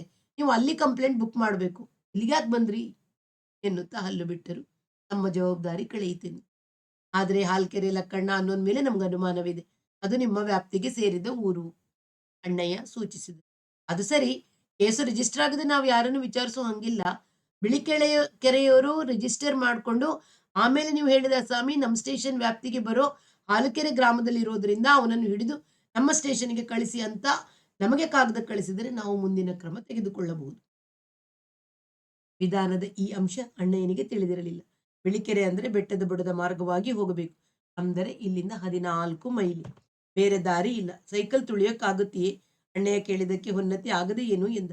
ಆದರೆ ಎದುರು ಗಾಳಿಯಲ್ಲಿ ಬೆಟ್ಟದ ಏರನ್ನು ಹತ್ತುವ ವೇಳೆಗೆ ಅವನಿಗೆ ಸುಸ್ತಾದ್ದು ಮಾತ್ರವಲ್ಲ, 2 ಮೀನಖಂಡಗಳು ಗಂಟು ಕಟ್ಟಿಕೊಂಡು. ಆದರೆ ಹೊರಟ ಮೇಲೆ ಬಿಡುವಂತಿಲ್ಲ. ತಾನು ಚಿಕ್ಕ ವಯಸ್ಸಿನಲ್ಲಿ ಸೈಕಲ್ ಕಲಿತಿದ್ದೇನೆ ಹೊರತು ಅಭ್ಯಾಸ ಉಳಿದಿಲ್ಲ. ಅದು ಇಂತಹ ಹಳ್ಳಿಯ ಕಲ್ಲು ದಾರಿಯಲ್ಲಿ ನಡೆಸಿ ಅನುಭವವೂ ಇಲ್ಲ. ಆದರೆ ತನಗಿಂತ 10-12 ವರ್ಷಕ್ಕೆ ಹಿರಿಯರಾದ ಅಣ್ಣಯ್ಯನವರು ಶಾಂತವಾಗಿ ಮುಂದೆ ಮುಂದೆ ಹೋಗುತ್ತಿರುವಾಗ ಅವರನ್ನ ಅನುಸರಿಸದೆ ಬೇರೆ ದಾರಿ ಇಲ್ಲ ಎಂದುಕೊಂಡು ತುಳಿಯತೊಡಗಿದರು. ಇವರು ಬಿಳಿಕೆರೆ ತಲುಪಿದಾಗ ಸಂಜೆ 6 ಗಂಟೆ. ಸಬ್ ಇನ್ಸ್ಪೆಕ್ಟರ್ ಇಲಾಖೆಯಲ್ಲಿ ಪಳಗಿದ ಕದೀಮನೆಂದು ಮೀಸೆಯ ಆಕೃತಿ ಹೇಳುತ್ತಿತ್ತು. ಇವರ ಕಂಪ್ಲೇಂಟ್ ಅನ್ನು ಸಾವಧಾನವಾಗಿ ಆಲಿಸಿದ ನಂತರ ಬರೆದುಕೊಡಿ ಅಂದರು. ಅಣ್ಣಯ್ಯನ ಜೇಬಿನಲ್ಲಿ ಪೆನ್ನು ಇತ್ತು, ಕಾಗದ ಇರಲಿ. ಸಬ್ ಇನ್ಸ್ಪೆಕ್ಟರ್ ಒಂದು ಹಾಳೆ ಕೇಳಿದಾಗ, ನಿಮ್ಮ ಕಂಪ್ಲೇಂಟ್, ನೀವು ಕಾಗದ ತರಬೇಕಲ್ವೇ ಎಂದರು ಸೌಜನ್ಯದ ಮೆರುಗು ಹಚ್ಚಿ. ಆಯ್ತು ಎಂದು ಅಣ್ಣಯ್ಯ ಸೈಕಲ್ ಹತ್ತಿ ಹೋಗಿ ಅಂಗಡಿಯಿಂದ 2 ಹಾಳೆ ತಂದು ತಾವೇ ಬರೆದು ಇಟ್ಟರು. ಹೊನ್ನತ್ತಿ ರುಜು ಮಾಡಿದ. ಕಂಪ್ಲೇಂಟ್ ಅನ್ನು ಓದಿಕೊಂಡ ಸಬ್ ಇನ್ಸ್ಪೆಕ್ಟರ್, ಬೆಟ್ಟದ ಮೇಲೆ ಇದಾದದ್ದು, ನೀವು ದೇವಸ್ಥಾನದಲ್ಲಿ ಹಗಲು ರಾತ್ರಿ ಇರ್ತಿದ್ರಿ, ಅದು ಮುಜರಾಯಿ ಇಲಾಖೆಗೆ ಸೇರಿದ ದೇವಸ್ಥಾನ ತಾನೆ? ಹೌದು, ಪೂಜಾರಿಗೆ ಇನಾಮ್ ಜಮೀನ್ ಇದೆ, ಅಣ್ಣಯ್ಯ ಉತ್ತರಿಸಿದರು. ಅಂದರೆ ದೇವಸ್ಥಾನ ಪೂಜಾರಿ ಸುಪರ್ದಿಯಲ್ಲಿದೆ ಕಾನೂನು ಪ್ರಕಾರ? ಹೌದು. ಹಾಗಾದ್ರೆ ಕಂಪ್ಲೇಂಟ್ ಅವರಿಂದ ಬರಬೇಕು. ದೇವಸ್ಥಾನದಲ್ಲಿ ಕಳುವಾಗಿದೆ ಅಂತ ಕಂಪ್ಲೇಂಟ್ ಮಾಡೋಕೆ ನಿಮ್ಗೇನು ಅಧಿಕಾರ? ಹೋಗಿರೋದು ಇವರ ಸಾಮಾನು ತಾನೆ. ದೇವಸ್ಥಾನದಲ್ಲಿ 3 ವರ್ಷದಿಂದ ವಾಸವಾಗಿದ್ದಾರೆ ಅಂತೀರಿ. ಸರ್ಕಾರಿ ಮುಜರಾಯಿ ಇಲಾಖೆಯ ಕಟ್ಟಡದಲ್ಲಿ ಹೀಗೆ ಇರೋಕೆ ಸರ್ಕಾರದಿಂದ ಒಪ್ಪಿಗೆ ಪಡೆದಿದ್ದೀರಾ ಅಂತ ಒಪ್ಪಿಗೆ ಪತ್ರ ಇದೆಯೋ? ಸ್ವಾಮಿ, ಹಾಲಿಗುಡಿಲಿ ಸಂಗೀತ ಸಾಧನೆ ಮಾಡ್ಕತ್ತಿದ್ರು. ಬೆಟ್ಟದ ಮೇಲೆ ದೆವ್ವವು ಹೋಗದ ಜಾಗದಲ್ಲಿ ಇದ್ದು ಸಾಧನೆ ಮಾಡೋಕೆ ಸರ್ಕಾರದಿಂದ ಅನುಮತಿ ಯಾಕೆ ಬೇಕು? ಇದು ಸರ್ಕಾರದ ಗುಡಿ. ಈಗ ಪೂಜಾರಿಯವರಿಂದ ಕಂಪ್ಲೇಂಟ್ ಇಲ್ಲದೆ ನಾವು ಏನು ಮಾಡೋಕ್ಕಾಗಲ್ಲ. ಸರ್ಕಾರಿ ಗುಡಿಯನ್ನ ಮೇಲಾಧಿಕಾರಿಯವರ ಒಪ್ಪಿಗೆ ಇಲ್ಲದೆ ನೀನು ಹೇಗೆ ಖಾಸಗಿಯವರಿಗೆ ವಾಸಕ್ಕೆ ಕೊಟ್ಟಿದ್ದೆ ಅಂತ ನಾವು ಮೊದಲು ಪೂಜಾರಿಯ ಮೇಲೆ ಕ್ರಮ ತಗೋಬೇಕಾಗುತ್ತೆ. ಅವನ ವಾಸ ಹಾಲ್ಕೆರೆ ಅಂದ್ರಲ್ಲ, ಆಯ್ತು. ಅವನನ್ನ ಇಲ್ಲಿಗೆ ಕರೆಸಿ ವಿಚಾರಿಸಿ ಮುಂದಿನ ಕ್ರಮ ಜರುಗಿಸ್ತೀವಿ. ನೀವು ಹೋಗಿ. ಆ ಟೆಕ್ನಿಕಲ್ ಪಾಯಿಂಟ್ ಬಿಡಿ ಸ್ವಾಮಿ.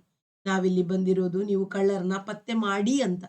ಅಣ್ಣಯ್ಯ ತಾಳ್ಮೆಯಿಂದ ಆದರೆ ದೃಢ ಧ್ವನಿಯಲ್ಲಿ ಹೇಳಿದರು. ಯಾವ ಸಂದರ್ಭದಲ್ಲಿ ಏನ್ ಮಾಡ್ಬೇಕು ಅಂತ ನಮ್ಗೆ ಗೊತ್ತಿದೆ ರೀ. ಕಾನೂನಿನ ಪ್ರಕಾರ ತಾನೇ ನಾವು ಕೆಲಸ ಮಾಡ್ಬೇಕಾಗಿದ್ದು. ಆಯ್ತು, ನೀವು ಹೋಗಿ ಎಂದ ಸಬ್ ಇನ್ಸ್ಪೆಕ್ಟರ್ ಎದ್ದು ನಿಂತು ಗಡಿಯಾರ ನೋಡಿಕೊಂಡು ಹೊರಗೆ ಹೋಗಿ ಬಿಟ್ಟರು. ಗಂಟೆ 7:15 ಸಬ್ ಇನ್ಸ್ಪೆಕ್ಟರ್ ಮೇಜಿನ ಎದುರಿನ ಬೆಂಚಿನ ಮೇಲೆ ಉಳಿದ ಅವರಿಬ್ಬರು ಒಬ್ಬರೊಬ್ಬರ ಮುಖವನ್ನು ನೋಡಿಕೊಂಡರು. ಈ ಪೊಲೀಸ್ ಅಧಿಕಾರಿ ಎತ್ತಿರುವ ಪ್ರಶ್ನೆಗಳು, ಕೊಡುತ್ತಿರುವ ತಿರುಚುಗಳಲ್ಲಿ ಇಬ್ಬರಲ್ಲಿ ಒಬ್ಬರಿಗೂ ಉತ್ತರ ಹೊಳೆಯಲಿಲ್ಲ. ಅಷ್ಟರಲ್ಲಿ ಹೊರಗೆ ಮೋಟಾರ್ ಸೈಕಲ್ ಸ್ಟಾರ್ಟ್ ಆದ ಸದ್ದು ಕೇಳಿ ಆತ ಕಚೇರಿಯಿಂದ ಹೋದರೆಂದು ಅರ್ಥವಾಯಿತು.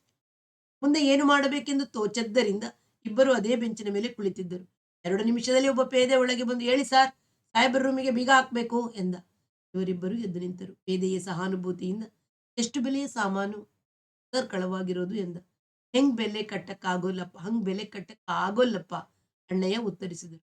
ಎಷ್ಟು ಬೆಲೆದಾದ್ರೂ ನಮ್ಮ ಸಾಹೇಬರು ಮನಸ್ಸು ಮಾಡಿದರೆ ನಾವು ಪತ್ತೆ ಮಾಡಿ ಬಿಡ್ತೀವಿ, ಯೋಚನೆ ಮಾಡಬೇಡಿ ಎಂದ.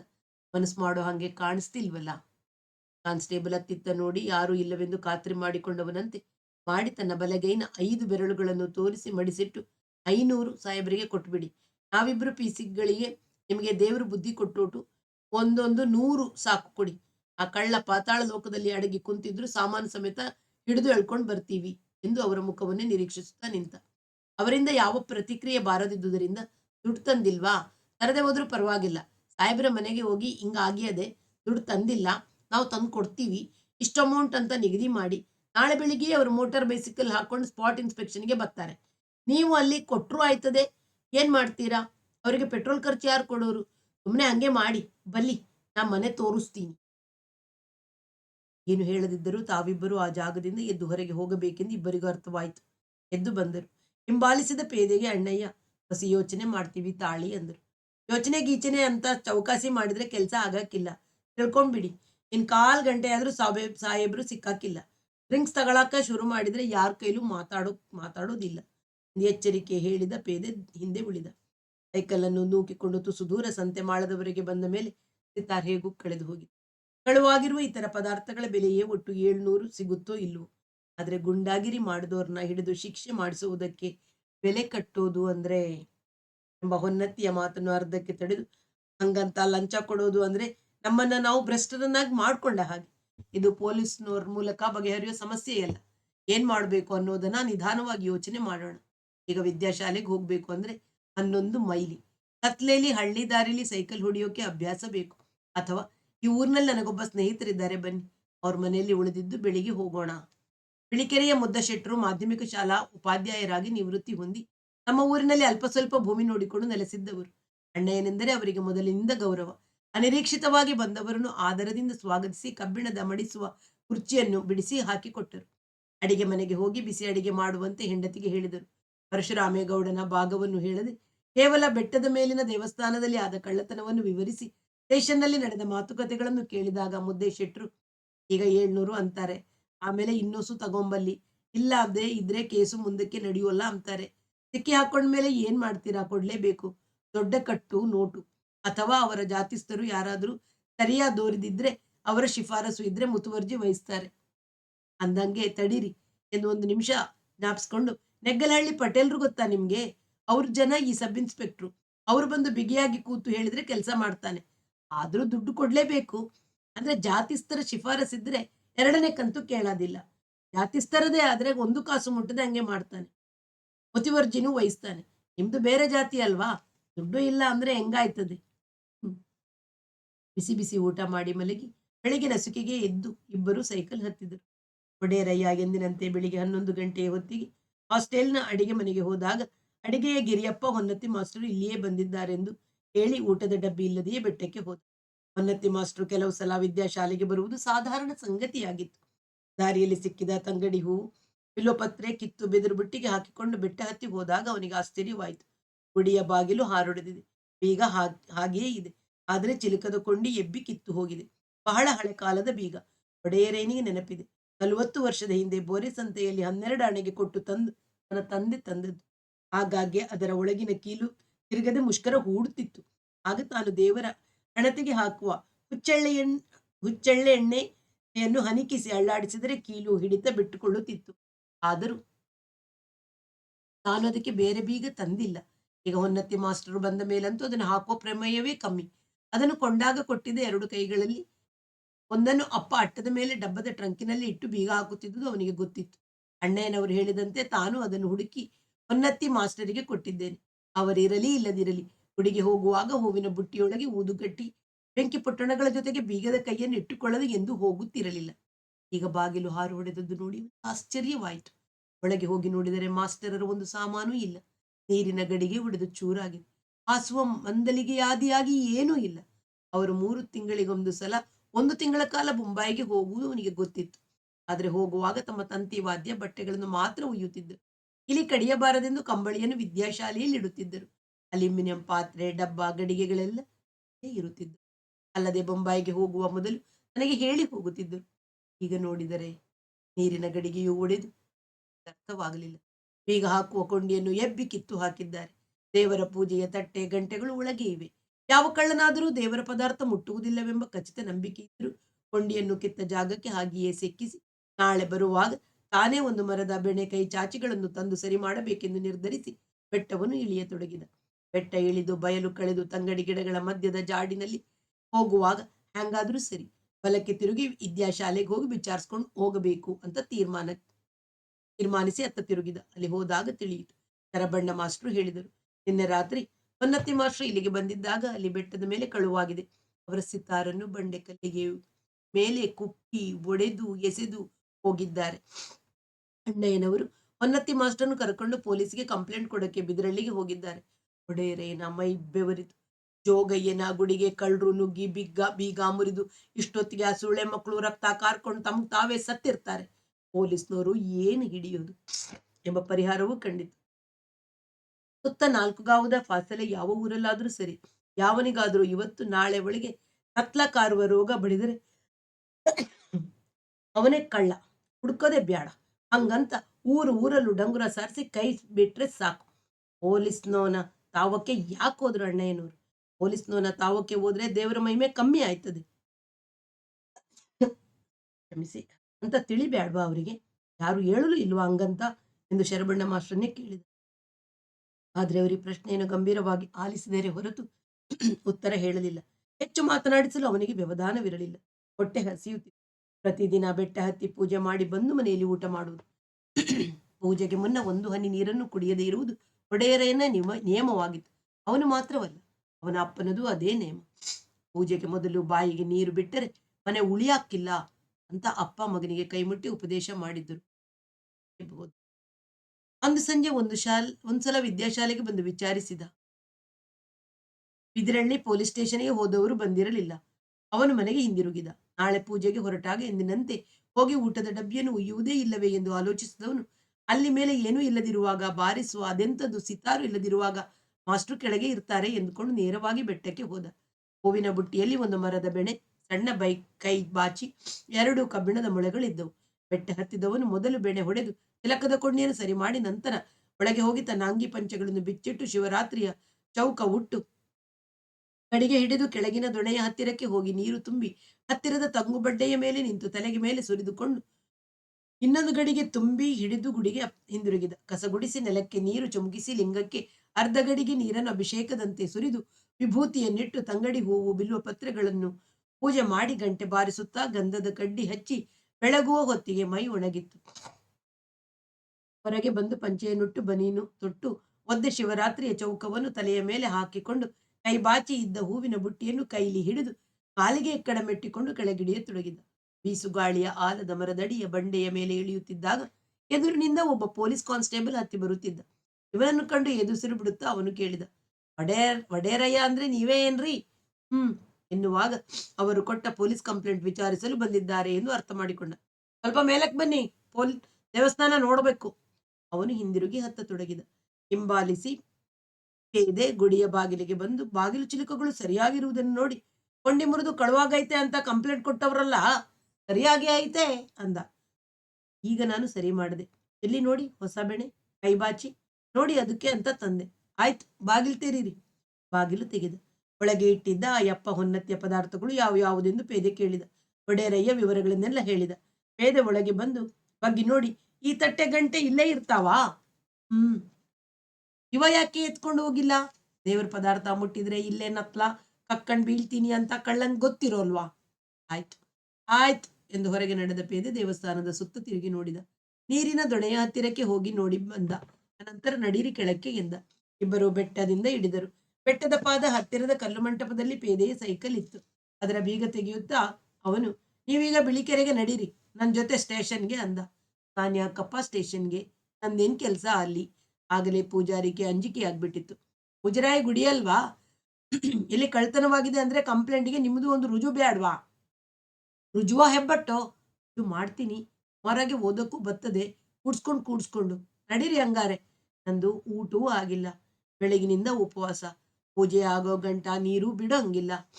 ಪೊಲೀಸ್ ಇಲಾಖೆ ಕೆಲಸ ಇರುವಾಗ ಮತ್ತೆ ನಿಮ್ಮೂರಿಗೆ 3 ಮೈಲಿ ಹೋಗಿ 3 ಮೈಲಿ ಗುಡ್ಡದ ಏಣು ಹತ್ತಿ ನನಗೆ ಬೇರೆ ಕೆಲಸ ಇಲ್ವಾ? ಜೊತೆಲೆ ಕರ್ಕಂಬ ಅಂತ ಇನ್ಸ್ಪೆಕ್ಟರ್ ಕಳ್ಸವ್ರೆ. ತಡ ಮಾಡಿದೊಟ್ಟು ನಿಮ್ಗೆ ತೊಂದ್ರೆ, ಬಂದ್ಬಿಡಿ, ಬ್ಯಾಗ ಬರೋರಂತೆ, ಅಲ್ಲಿ ಹೋಟ್ಲಾಗೆ ತಿಂದ್ರಾಯ್ತದೆ. ಪೂಜೆಗೆ ಬರೋನು, ನನ್ ತಾವು ದುಡ್ಡು ಎಲ್ಲೈತಪ್ಪ ಹೋಟ್ಲಿಗೆ, ಬರೀ ಬನೀನ್ ಹಾಕೊಂಡ್ ಬಂದಿದ್ದೀನಿ. ಪೊಲೀಸ್ನ ಅಧಿಕಾರಕ್ಕೆ ಒಳಗಾದ ಒಡೆಯರಯ್ಯ ದೈನ್ಯದಿಂದ ಕೇಳಿಕೊಂಡ. ತಾನು ಎದುರಿಸಿದವರ ಮನಸ್ಸಿನಲ್ಲಿ ಹುಟ್ಟುವ ಭಾವಗಳನ್ನು ಇಷ್ಟು ವರ್ಷದ ವೃತ್ತಿಯ ಅನುಭವದಿಂದ ತಿಳಿದ ಪೇದೆ, ದುಡ್ಡು ಗಿಡ್ಡು ಆಮೇಲಿನ ಮಾತು, ಈಗ ನಡಿ ನನ್ ಜೊತೆ. ದರ್ಪದ ಗಂಟಲಿನಲ್ಲಿ ಇವನು ತನಗೆ ಮೊದಲಿಗೆ ಏಕವಚನವನ್ನು ಬಳಸಿದ್ದಾನೆಂಬುದು ಅರ್ಥವಾಗಿ ಒಡೆಯರಯ್ಯ ಅವನ ಅಧಿಕಾರಕ್ಕೆ ಇನ್ನಷ್ಟು ಒಳಗಾದ. ಬೇರೆ ದಾರಿ ಕಾಣಲಿಲ್ಲ. ಕಾಲಿಗೆ ಎಕ್ಕಡವಿತ್ತು. ತಲೆಯ ಮೇಲೆ ನೆರಳಿಗೆ ಹಾಕಿಕೊಂಡಿದ್ದ ಒದ್ದೆ ಚೌಕ ಒಣಗಿ ಹೋಗಿತ್ತು. ಹೂವಿನ ಬುಟ್ಟಿ ಕೈಬಾಚಿಗಳನ್ನು ಬಲಗೈಯಲ್ಲಿ ಹಿಡಿದು ಪಶ್ಚಿಮಾಭಿಮುಖವಾಗಿ ಬಿಳಿಕೆರೆಯ ಕಡೆಗೆ ನಡೆಯತೊಡಗಿದ. ಸೈಕಲ್ ಹತ್ತಿ ನಿಧಾನವಾಗಿ ನಡೆಸಿಕೊಂಡು ಹಿಂದೆ ಹಿಂದೆ ಬರತೊಡಗಿದ ಪೇದೆ, ಸರಸರ ಓಡಬೇಕು, ಹಿಂಗ್ ನಡೆದ್ರೆ ಎಷ್ಟು ಹೊತ್ತು? ಗದ್ದರಿಸಿ ಒಡೆಯರಯ್ಯ ದಾಪುಗಾಲು ಹಾಕತೊಡಗಿದ. ಆದ್ರೆ ಒಂದು ಫರ್ಲಾಂಗಿನಲ್ಲಿ ಹೆಜ್ಜೆಗಳ ಅಂತರ, ವೇಗ ಎರಡೂ ಕಡಿಮೆಯಾದವು. ಹಿಂಬದಿಯಲ್ಲಿ ಕಾವಲು ಬರುತ್ತಿದ್ದ ಪೇದೆಯ ಸೈಕಲ್ ಕನಿಷ್ಠ ವೇಗ ಸಾಲದೆ ಸೋಲನ ತಪ್ಪುತ್ತಿತ್ತು. ಏಯ್, ಹಿಂಗ್ ನಡೆದ್ರೆ ಎಷ್ಟೊತ್ತಿಗಯ್ಯ ಮುಟ್ಟೋದು? ನಡಿ ಜಲ್ದಿ, ಹ್ಞೂ ಎಂದು ಗಾಡಿ ಹೊಡೆಯುವಾಗ ಎತ್ತಿನ ಬಾಲ ಹಿಡಿದು ಮುಪ್ಪರಿಸುವಂತೆ. ಹಿಂದಿರುಗಿ ತನ್ನ ಮೇಲೆ ನುಗ್ಗಿ ಬರುತ್ತಿರುವ ಸೈಕಲ್ ಚಕ್ರವನ್ನು ನೋಡಿ ಭಯಗೊಂಡು ಒಡೆಯರಯ್ಯ ಮತ್ತೆ ಶಕ್ತಿಯನ್ನು ರೂಢಿಸಿಕೊಂಡು ಓಡತೊಡಗಿದ. ಹೊಟ್ಟೆಗಾದರೂ ಒಂದು ರೊಟ್ಟಿ, ಒಂದು ಚೊಂಬು ನೀರು ಬಿದ್ದಿದ್ದರೆ ಸರಸರಾಂತ ಓಡಬಹುದಾಗಿತ್ತು ಎಂಬ ಕಾರಣ ತೋರಿತು. ಈ ಸೈಕಲ್ ಹಿಂಬದಿಯಲ್ಲಿ ಕ್ಯಾರಿಯರ್ ಇದೆ, ಅದರಲ್ಲಿ ನನ್ನನ್ನು ಕೂರಿಸಿಕೋ, ಬೇಗ ಹೋಗ್ಬಹುದು ಅಂತ ಹೇಳುವ ಮನಸ್ಸಾಯ್ತು. ಆದ್ರೆ ಪೊಲೀಸರನ್ನು ಹಂಗ್ ಕೇಳಬಹುದೋ ಬಾರದೋ, ಅಕಸ್ಮಾತ್ ಅದು ರೂಲ್ಸಿಗೆ ವಿರೋಧವಾಗಿದ್ದು ಅವರು ಆ ಕಾರಣಕ್ಕೆ ಹಿಡಿದು ಜೈಲಿಗೆ ಹಾಕಿಬಿಟ್ಟರೆ ಅಂತ ಅಂಜಿಕೆಯೂ ಆಯಿತು. ಹಾಗೆ ನೋಡಿದರೆ ತಾನು ಪೊಲೀಸರನ್ನು ಎಂದೂ ಕಾಣದೇ ಇಲ್ಲ. ಸಂತೆಯಲ್ಲಿ, ಚನ್ನರಾಯಪಟ್ಟಣದಲ್ಲಿ, ತಿಪ್ಪಟೂರು, ಬಸ್ ಸ್ಟ್ಯಾಂಡ್ಗಳಲ್ಲಿ ತಿರುಗಾಡುವ ಅವರನ್ನು ಎಷ್ಟು ಸರಿ ನೋಡಿದ್ದೇನೆ. ಆದ್ರೆ ಸ್ಟೇಷನ್ಗೆ ಬಾ ಎನ್ನಿಸಿಕೊಳ್ಳುವ ಪ್ರಸಂಗ ನನ್ನ ಜೀವನದಲ್ಲಿ ಎಂದೂ ಹುಟ್ಟಿರಲಿಲ್ಲ. ಸ್ಟೇಷನ್ಗೆ ಬಾ ಎಂದು ಹೇಳಿದಾಗ ತಕ್ಷಣ ಹಿಂಗೆ ಹೆದರಿಕೆ ಹುಟ್ಟುತ್ತದೆ ಎಂದು ತನಗೆ ಗೊತ್ತಿರಲಿಲ್ಲ ಎಂಬ ಅರಿವಾಯಿತು. ಮಧ್ಯಾಹ್ನ 12 ಗಂಟೆಯ ಉರಿ ಬಿಸಿಲಿನಲ್ಲಿ ಎದುಸಿರು ಬಿಡುತ್ತಾ ಓಡುವಾಗ ಹುಟ್ಟುತ್ತಿದ್ದ ಬೆವರು ಉಟ್ಟ ಪಂಚೆ ತೊಟ್ಟ ಬನೀನು ತಿಕ್ಕುವಷ್ಟು ಒದ್ದೆ ಮಾಡಿತ್ತು. ಹೆಜ್ಜೆ ಹಾಕಯ್ಯ, ಬ್ಯಾಗ ಅಂದ್ರೆ ಆಡು ದಾರಿಯಲ್ಲಿ ಸೈಕಲ್ನ ತೋಲತ್ನ ತಪ್ಪುತ್ತಿದ್ದ ಪೇದೆ ಮತ್ತೆ ಗದ್ದರಿಸಿಕೊಂಡು. ಇಬ್ಬರು ಬೆಳಿಕೆರೆ ತಲುಪುವಾಗ 1:30 ಗಂಟೆಯಾಗಿತ್ತು. ಒಡೆಯರಯ್ಯನ ಎದೆ ತಿದಿಯಂತೆ ಏರಿಳಿಯುತ್ತಿತ್ತು. ಪೇದೆ ಅವನನ್ನು ಸ್ಟೇಷನ್ನ ಜಗುಲಿನ ಮೇಲೆ ಕೂತು ಸುಧಾರಿಸಿಕೊಳ್ಳುವಂತೆ ಹೇಳಿ ಒಳಗೆ ಹೋಗಿ ಸೆಲ್ಯೂಟ್ ಮಾಡಿ ವರದಿ ಒಪ್ಪಿಸಿದ. ಜಗಲಿಯ ಮೇಲೆ ಕುಳಿತ ಒಡೆಯರಯ್ಯ ಅತ್ತಿತ್ತ ನೋಡಿದ. ತರಕ್ಕನೆ ಎದ್ದು ಇಲ್ಲಿಂದ ಓಡಿ ಹೋಗುವ ಆಲೋಚನೆ ಬಂತು. ಆದರೆ ಸ್ಟೇಷನ್ನ ಕಾಂಪೌಂಡ್ ಗೇಟ್ ನಲ್ಲಿ ಒಬ್ಬ ನಿಂತಿದ್ದಾನೆ. ಹಾಕಿಲ್ಲದಿದ್ರೂ ನೋಡಿದರೆ ಪೊಲೀಸ್ನವನಂತೆ ಹಂಗ್ ಕಾಣುತ್ತಿದ್ದಾನೆ. ಒಳಗೆ ಬಂದ ಯಾರೂ ಓಡಿ ಹೋಗದ ಹಾಗೆ ತಡೆಯೋಕೆ ಅಂತ ನಿಂತವನೇ. ಅಲ್ಲದೆ 8 ಮೈಲ್ ಓಡಿ ನಡೆದಿರುವ ನನಗೆ ಓಡಲು ಶಕ್ತಿ ಇಲ್ಲ. ಗೇಟಿನಲ್ಲಿರುವವನು ಸೀಳು ನಾಯಿ ಹಾಗೆ ಹಾರಿ ಬಂದು ನನ್ನನ್ನು ಚಕ್ ಅಂತ ಹಿಡ್ಕೋತಾನೆ ಅನ್ನುವ ಎಚ್ಚರ ಹುಟ್ಟಿತು. ಯೋಗಪ್ಪ, ಯಾವತ್ತು ತಿಂಡಿ ಗಿಂಡಿ ತಿಂದು ನಿನ್ನ ಪೂಜೆ ಮಾಡಿಲ್ಲ.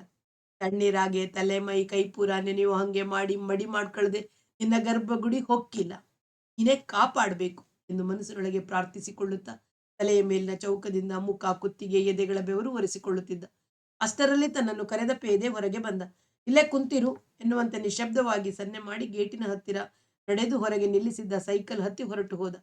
ಈಗ ಅವನ ಗಮನ ಗೇಟಿನ ಒಳಭಾಗದಲ್ಲಿ ಬೂರುಗದ ಮರದಡಿಯಲ್ಲಿ ನಿಲ್ಲಿಸಿದ್ದ ಮೋಟಾರ್ ಬೈಸಿಕಲ್ ಮೇಲೆ ಬಿತ್ತು. ಹುಲಿ ಹುಲಿ ಹಂಗಿದೆ ಮೋಟಾರ್ ಬೈಸ್ಕೋಲು. ಅದರ ಮೇಲೆ ಕುಂತು ಹೋಗೋ ಸಬ್ ಇನ್ಸ್ಪೆಕ್ಟ್ರು ಹುಲಿ ಹಂಗೆ ನನ್ನ ಕುತ್ತಿಗೆಗೆ ಪಂಜಾ ಹಾಕಿ ಎಂಬ ಚಿತ್ರ ಮೈ ಮೂಡಿ ಬೆವರತೊಡಗಿತು. ಮೈ ನಡುಗಿತು.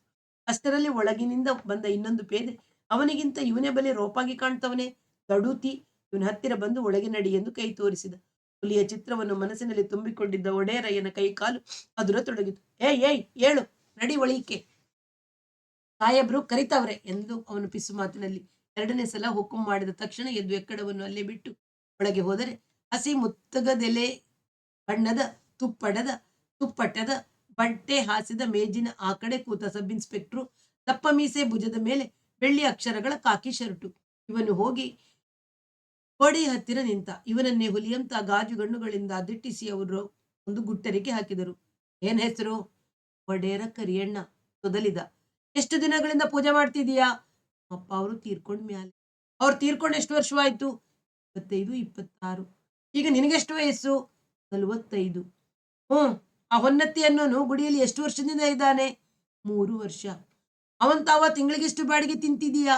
ಒಡೆಯರಯ್ಯನಿಗೆ ಗಾಬರಿ ಆಯ್ತು. ನಾನು ಯಾಕೆ ಬಾಡಿಗೆ ತಗೊಳ್ಳಿ ಸರ್, ನಾನೇ ಅವರಿಗೆ ದಿನ ಊಟ ಓದ್ಕೊಂಡು ಹೋಗಿ ಕೊಡ್ತೀನಿ. ಬಿಟ್ಟಿ ಯಾರು ಅಷ್ಟು ದಿನ ಇರಕ್ ಬಿಡೋದಿಲ್ಲ, ನಿಜ ಹೇಳು ಎಂದು ಅವರು ಬೂಟುಗಾಲನ್ನು ನೆಲದ ಮೇಲೆ ಅಪ್ಪಳಿಸಿದರು.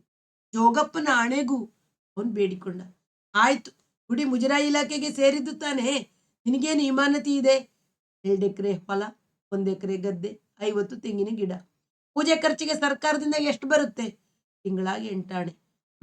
ಮುಜರಾಯಿ ಇಲಾಖೆ ಅಂದ್ರೆ ಸರ್ಕಾರಕ್ಕೆ ಸೇರಿದ ಗುಡಿಲಿ ಯಾವನನ್ನೋ 3 ವರ್ಷದಿಂದ ಇರಾಕ್ ಬಿಟ್ಟಿದೀಯಲ್ಲ, ಸರ್ಕಾರದಿಂದ ಅನುಮತಿ ತಗೊಂಡಿದೀಯಾ? ಈಗ ಆಶ್ಚರ್ಯವಾಯಿತು.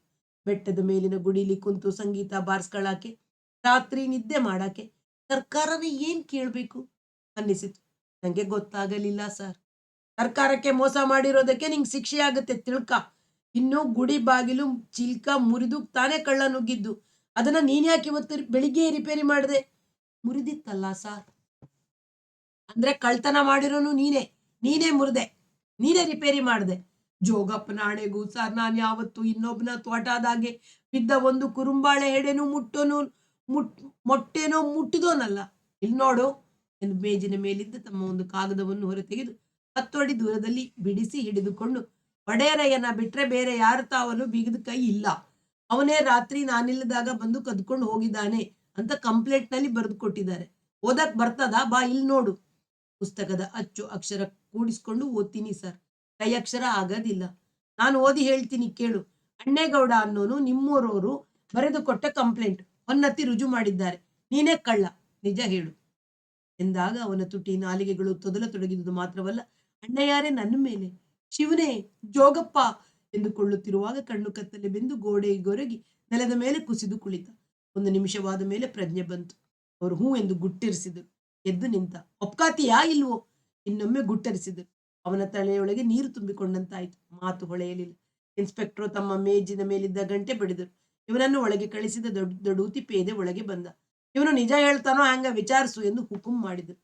ದಡೂತಿ ಪೇದೆ ಇವನ ಹತ್ತಿರ ಬಂದು ಎಡತೋಳು ಹಿಡಿದು ಹೊರ ಜಗುಲಿ ಆಚೆ ಕೊನೆಯಲ್ಲಿದ್ದ ಇನ್ನೊಂದು ಕೋಣೆಯ ಬಾಗಿಲು ತೆಗೆದು ಒಳಕ್ಕೆ ತಳ್ಳುವಷ್ಟರಲ್ಲಿ ಅದೆಲ್ಲಿಂದಿದ್ದನೋ ಇನ್ನೊಬ್ಬ ಪೇದೆ ಅಲ್ಲಿಗೆ ಬಂದ. ಇಬ್ಬರು ಅವನ ಜೊತೆ ಸೇರಿಕೊಂಡು ಬಾಗಿಲು ಮುಚ್ಚಿದರು. ಒಳಗೆ ಉಚ್ಚೆಯ ವಾಸನೆ, ಗಲೀಜು ನೆಲ. ಮೊದಲನೆಯ ಪೇದೆ ಕೇಳಿದ, ಲೇ, ನೆನ್ನೆ ಅವರು ಬಂದು ಬರ್ಕೊಟ್ಟವ್ರೆ, ನೀನೇ ಕದ್ದೋನು ಅಂತ, ಸುಮ್ನೆ ಒಪ್ಕಾತೀಯಾ ಇಲ್ವಾ? ಇನ್ನು ಅವನು ಗರಬಡಿದ ಸ್ಥಿತಿಯಲ್ಲಿದ್ದ. ಎರಡನೇ ಪೇದೆ ಹತ್ತಿರ ಬಂದು, ನಿನ್ನ ಬನೀನು ತೆಗಿ ಎಂದ. ಯಾಕೆ ಸಾರ್ ಎಂದು ಕೇಳುವ ಮೊದಲೇ ಕೈ ಹಾಕಿ ಬನಿಯನ್ನ ಕೆಳಗಿನಿಂದ ಎತ್ತಿ ತಲೆಯ ಕಡೆಯಿಂದ ಹೊರತೆಗೆದು ಮೇಲೆ ಅವನಿಗೆ ಅರ್ಥವಾಗುವ ಮೊದಲೇ ಚಕ್ಕನೆ ಅವನು ಹುಟ್ಟಿದ್ದ ಲುಂಗಿ ಪಂಚೆಯನ್ನು ಬಿಚ್ಚಿ ಎಳೆದು ಸಂಪೂರ್ಣ ಬರಿಮೈ ಮಾಡಿಬಿಟ್ಟ. ಅವನ ಮರ್ಯಾದೆಯನ್ನು ಕರುಣಿಸಿ ಎನ್ನುವ ಆರ್ತತೆಯಿಂದ ಸಾರ್ ಸಾರ್ ಸಾರ್ ಎಂದು 2 ಅಂಗೈಗಳನ್ನು ಸರಕನೆ ತಂದು ಮಾನ ಮುಚ್ಚಿಕೊಂಡ. ಈಗ ಮೊದಲನೆಯ ದಡುತಿಯವನು ಸೇರಿಕೊಂಡ. ಇಬ್ಬರು ಸೇರಿ ಇವನ 2 ಕೈಗಳಿಗೂ ನೂಲು ಹಗ್ಗ ಕುಣಿಕೆ ಹಾಕಿ 2 ಕೈಗಳನ್ನು ಎತ್ತಿ ಒಂದು ಗೂಟಕ್ಕೆ ಕಟ್ಟಿದರು. ಒಡೆಯರಯ್ಯನ ಪ್ರಾಣ ಅವನ ಮಾನದ ಸ್ಥಳದಿಂದ ಇಳಿದು ಕ್ರಮೇಣ ಸಾವು ವ್ಯಾಪಿಸಿಕೊಳ್ಳುತ್ತಿರುವ ಅನುಭವವಾಯಿತು. ಅವನಿಗೆ 5 ವರ್ಷದಿಂದ ಪೈಲ್ಸ್ ತೊಂದರೆ ಇದೆ. ಆದರೆ ತಿರುಪಟೂರಿಗೋ ಚನ್ನರಾಯಪಟ್ಟಣಕ್ಕೂ ಹೋಗಿ ಡಾಕ್ಟರ್ಗೆ ತೋರಿಸಬೇಕೆಂಬ, ತನ್ನ ಮಾನದ ಭಾಗವನ್ನು ಬಿಚ್ಚಿ ನೋಡುತ್ತಾರೆಂಬ ಭಯದಿಂದ ನೋವು ತಿಂದುಕೊಂಡು ನಾಟಿ ಔಷಧದಲ್ಲಿಯೇ ಕಾಲ ಕಳೆಯುತ್ತಿದ್ದ. ಈಗ ಇವರು ಜೋಗಪ್ಪ ಈ ಕ್ಷಣವೇ ನನಗೆ ಸಾವು ಕೊಡಪ್ಪ ಎಂದು ನಷ್ಟವಾಗುತ್ತಿರುವ ಮಾನಕ್ಕೆ ಅದೇ ಕೊನೆಯ ಪರಿಹಾರವೆಂಬಂತೆ ಕಣ್ಣು ಮುಚ್ಚಿ ಬೇಡಿಕೊಂಡ. ಕಣ್ಣು ಮುಚ್ಚಿದಾಗ ಮಾನ ತುಸು ಉಳಿದಂತಾಯಿತು. ದಡೂತಿ ಪೇದೆ ಹೇ ಬಿಡ ಕಣ್ಣ ಎನ್ನುತ್ತಾ ಇವನ 2 ಬೀಜಗಳನ್ನು ಒಂದು ಮುಷ್ಟಿಯಲ್ಲಿ ಹಿಡಿದು, ನೋಡು, ನಿಜ ಹೇಳದಿದ್ರೆ ಇಸ್ಕು ಬಿಡ್ತೀವಿ, ಸುಮ್ಮನೆ ಒಪ್ಕೊಂಡು ಬಿಡು, ನೀನೇ ಕದ್ದಿದ್ದೀಯಾ ಅಂತ. ನನ್ನ ಜೀವವು ಆ ಮಾನಸ್ಥಳಕ್ಕೆ ಇಳಿದು ಅದು ಇವನ ಮುಷ್ಟಿಗೆ ಕೈ ಸಿಕ್ಕಿಕೊಂಡಿರುವಾಗ ಒಪ್ಪಿಕೊಂಡು ಪಾರಾಗುವ ಉಪಾಯ ಕಾಣಿಸಿತು. ಆದರೆ ಒಪ್ಪಿಕೊಂಡರೆ ಜೈಲು ಶಿಕ್ಷೆಯಾಗಿ ಒಡೆಯರಯ್ಯನ ಮನೆತನಕ್ಕೆ ತನ್ನ ಅಪ್ಪ, ಅಜ್ಜ, ಮುತ್ತಜ್ಜರೆಲ್ಲ ಮರ್ಯಾದೆ ಹೋಗುವುದೆಂಬ ಭಯವೂ ಕಾಣಿಸಿತು. ಅಲ್ಲದೆ ತಾನು ಕದ್ದಿಲ್ಲದಿರುವಾಗ ಮತ್ತೆ ಜೈಲಿಗೆ ಯಾಕೆ ಹೋಗಬೇಕು ಎಂಬ ಜೋರು ಕ್ಷೀಣವಾಗಿ ಕಾಣಿಸಿಕೊಂಡಿತು. ಬೀಜ ಹಿಡಿದಿದ್ದ ದಡುತಿಯವನು ಸುವರ್, ಯೋಚನೆ ಮಾಡು ಎಂದು ಹೇಳಿ ಕೈಬಿಟ್ಟ. ತನ್ನ ಬಟ್ಟೆಗಳನ್ನು ಕಳಚಿದನು. ಅವುಗಳನ್ನು ಕೈಯಲ್ಲಿ ಹಿಡಿದು ಹೊರಗೆ ನಡೆದ. ದಡೂತಿ ಹೊರಗೆ ಹೋಗಿ ಬಾಗಿಲು ಹಾಕಿಕೊಂಡ. ಕೈಗಳನ್ನು ಎತ್ತಿ ಮೇಲೆ ಗೂಟಕ್ಕೆ ಕಟ್ಟಿದುದರಿಂದ ಅವನ 2 ಭುಜಗಳು ನೋಯತೊಡಗಿದವು. ಈಗ ಮೈ ಮೇಲೆಲ್ಲ ನೊಣಗಳು ಹಾರಿ ಕೂರಲು ಶುರುವಾದವು. ಜೊತೆಗೆ ಸೊಳ್ಳೆ ಜಿಗುಟಗಳು. ನಾನು ಕದ್ದಿದ್ದೀನಿ ಅಂತ ಬರೆದು ಕೊಟ್ಟವಲ್ಲ ನನ್ನ ಮಗ ಎಂದು ಕೋಪ ಏರತೊಡಗಿತು. ಮೈ ಮೇಲೆ ಕೂರುವ ನೊಣಗಳನ್ನು ಹೋಗಲಾಡಿಸಿಕೊಳ್ಳಲು ದನಗಳು ನಿಂತಲ್ಲಿಯೇ ದಡದಡನೆ ಕಾಲುಗಳನ್ನು ಎತ್ತಿ ಹಾಕುವಂತೆ ಒಂದೊಂದಾಗಿ ಕಾಲುಗಳನ್ನು ಎತ್ತಿ ಇಳಿಸಿಕೊಳ್ಳತೊಡಗಿತು. ಅಷ್ಟರಲ್ಲಿ ಮೋಟಾರ್ ಬೈಕ್ ಸ್ಟಾರ್ಟ್ ಆಗಿ ಆಚೆಗೆ ಹೋದ ಸದ್ದು ಕೇಳಿತು. ಸಬ್ ಇನ್ಸ್ಪೆಕ್ಟರ್ ಊಟಕ್ಕೆ ಹೋಗಿರ್ಬೇಕು, ಅರ್ಥವಾಯ್ತು. ಹೊರಗೆ ಯಾರ ದನಿಯೂ ಇಲ್ಲ. ನನ್ನ ಕೈ ಇಳಕ, ಬನ್ರಪ್ಪ ಭುಜ ನೋಯ್ತಿದೆ ಅಂತ ಕಿರ್ಚಿಕೊಳ್ಳೋ ಮನಸ್ಸಾಯ್ತು. ಆದರೆ ಕಿರ್ಚಿಕೊಳ್ಳಲು ನಾಚಿಕೆಯೂ ಆಯ್ತು.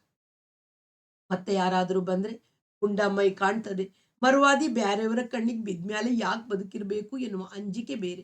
ಎಷ್ಟು ಹೊತ್ತು ಹಿಂಗೆ ಕಟ್ತಾರೋ ನನ್ನ ಮಕ್ಕಳು ಎಂದು ಕಾಲವನ್ನು ಕಲ್ಪಿಸಿಕೊಳ್ಳುವಾಗ ಚುರುಚುರನೆ ಹಸಿವು ಕಾಣಿಸಿತು. ಬೆಳಗಿನಿಂದ ಬಾಯಿಗೆ ನೀರು ಬಿಟ್ಟಿಲ್ಲ. ಊರಿನಿಂದ ನಡೆದು ಬೆಟ್ಟ ಹತ್ತಿ ಅಲ್ಲಿಂದ ಇಳಿದು ಇಲ್ಲಿಗೆ 8 ಮೈಲಿ ಓಡಿದ ನೆನಪಾಗಿ ಇವತ್ತು ನಾನು ಸತ್ತೋಗೋದು ಖಂಡಿತ ಎನ್ನಿಸಿತು. 2 ನಿಮಿಷದ ನಂತರ ಶಿವರಾತ್ರಿಯ ಇಡೀ ದಿನ ನಾನು ಉಪವಾಸ ಮಾಡಿ ರಾತ್ರಿ ಬೆಟ್ಟದ ಮೇಲೆ ಪೂಜೆ ಆಗೋ ತನಕ ಬಾಯಿಗೆ ನೀರು ಬಿಡದೆ ಇರಾಕಿಲ್ವಾ ಎಂಬ ನೆನಪು ಬಂದು, ಒಂದು ದಿನ ಊಟ ಇಲ್ಲದೆ ಇದ್ರೆ ಯಾರು ಸಾಯ್ತಾರೆ ಎಂಬ ಧೈರ್ಯ ಹುಟ್ಟಿತು. ಆದ್ರೆ ಮೈಯನ್ನು ಕಿತ್ತು ತಿನ್ನುವ ನೊಣ, ಸುಳ್ಳೆ, ಜಿಗಟೆ, ಉಚ್ಚೆಯ ಗಬ್ಬು ಬೇಕಂತಲೇ ಈ ಕ್ವಾಣೆಲಿ ಇವನ್ನೆಲ್ಲ ಸಾಕಿ ಬೆಳೆಸಿ ಮಡಗುವವರೇ. ಗಬ್ಬು ಇರ್ಲಿ ಅಂತ ದಿನ ಅವರೆಲ್ಲ ಬಂದು ಇಲ್ಲಿ ಉಚ್ಚೆ ಒಯ್ದು ಹೋಗ್ತಾರೇನೋ ಎಂದು ಅರ್ಥವಾಯಿತು. ತನ್ನನ್ನು ಕಟ್ಟಿ ಹಾಕಿರುವ ಸ್ಥಿತಿಯಲ್ಲಿ ತಾನು ಏನು ಮಾಡುವಂತಿಲ್ಲ. ತಾನು ಒಂದು ಮಾಡಬೇಕಾದರೆ ಇಲ್ಲೇ ನಿಂತಂಗೆ ಮಾಡಬೇಕು ಎಂದುಕೊಂಡ. ಆದರೆ ಬೆಳಗಿನಿಂದ ನೀರು ಕುಡಿದಿಲ್ಲ. ಬಿಸಿಲಲ್ಲಿ 8 ಮೈಲಿ ಓಡಿ ಓಡಿ ಬೆವರು ಸುರಿದ ಮೇಲೆ ಎಲ್ಲಿಂದ ಬರಬೇಕು ಎಂಬ ವಿವರಣೆ ಹೊಳೆಯಿತು. ಅರ್ಧ ಗಂಟೆಯಲ್ಲಿ ಬಾಗಿಲು ತೆರೆಯಿತು. ಮಾನ ಕಾಯ್ದುಕೊಳ್ಳಲೆಂದು ಅವನು ಕಣ್ಣು ಮುಚ್ಚಿಕೊಂಡ. ಆದರೆ ಒಳಗೆ ಬಂದವನು ಮೊದಲು ಅವನ ಸೊಂಟಕ್ಕೆ ಲುಂಗಿ ಸುತ್ತಿ ಕಣ್ಣು ಬಿಡ್ರಿ ಎಂದ. ಅವನು ಕಣ್ಣು ಬಿಡುತ್ತಾನೆ. ತನ್ನನ್ನು ಬೆಟ್ಟದಿಂದ ಕರೆದುಕೊಂಡು ಬಂದ ಪ್ಯಾದೆ ಸರಸರನೆ ಅವನ ಕೈಗಳ ಕಗ್ಗವನ್ನು ಬಿಚ್ಚಿ ತೋಳುಗಳನ್ನು ಕೆಳಗೆ ಇಳಿಸಿ ರಕ್ತ ಸಂಚಾರವಾಗುವಂತೆ ಭುಜಗಳನ್ನು ನೀವಿದ.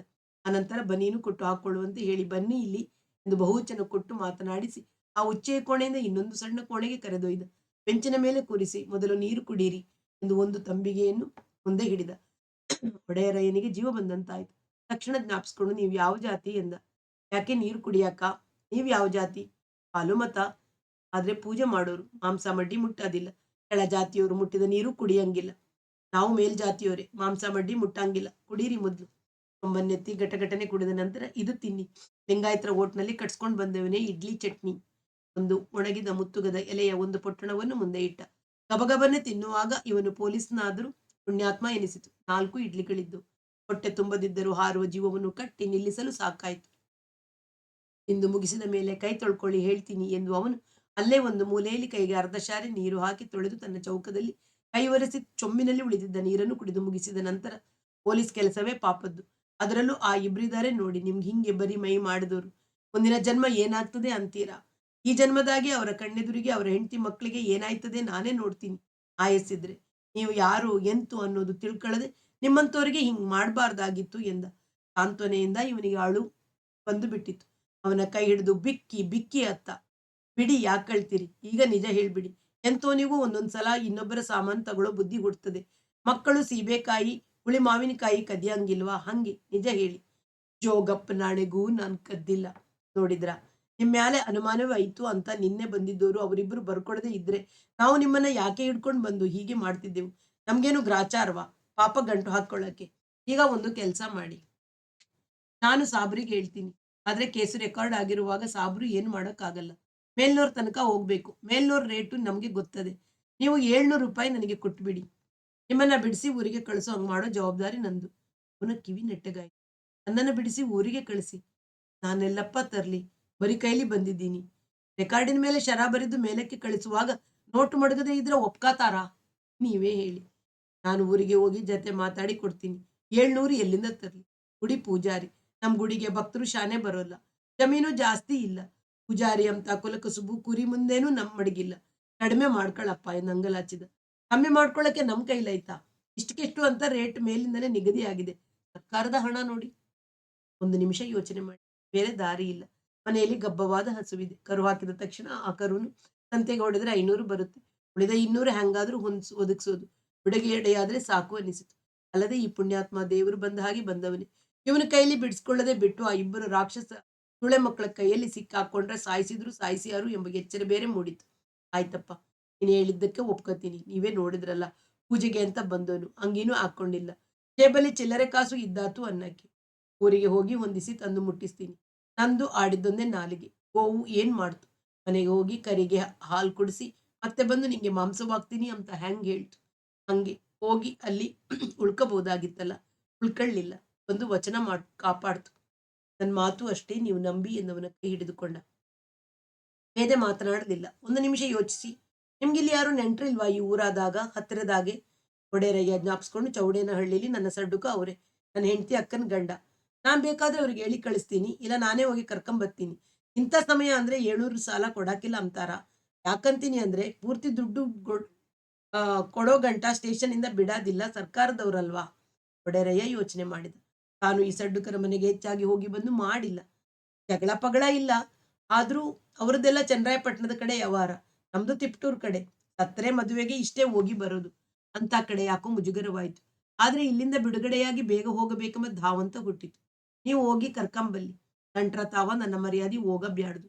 ಪೊಲೀಸ್ ಸ್ಟೇಷನ್ ನಲ್ಲವನೇ ಅಂದ್ರೆ ಏನ್ ತಿಳ್ಕೊಂಡಾರ? ಸರಿಯಾಗಿ ಮಾತಾಡ್ಬೇಕು. 700 ತಗಂಡೇ ಬನ್ನಿ ಅಂತ ಹೇಳಿ. ಬಾವಿ ಮನೆ ಕಲ್ಲೇಗೌಡ್ರು ಅಂತ. ಅವ್ರ ಹೆಂಡತಿ ದೊಡ್ತಾಯವ್ವ, ನನಗೆ ಅತ್ತಿಗೆ ಆಗ್ಬೇಕು. ತಾನೇ ಹೋಗಿ ಬರುವುದಾಗಿ ಆತ ಹೊರಟ.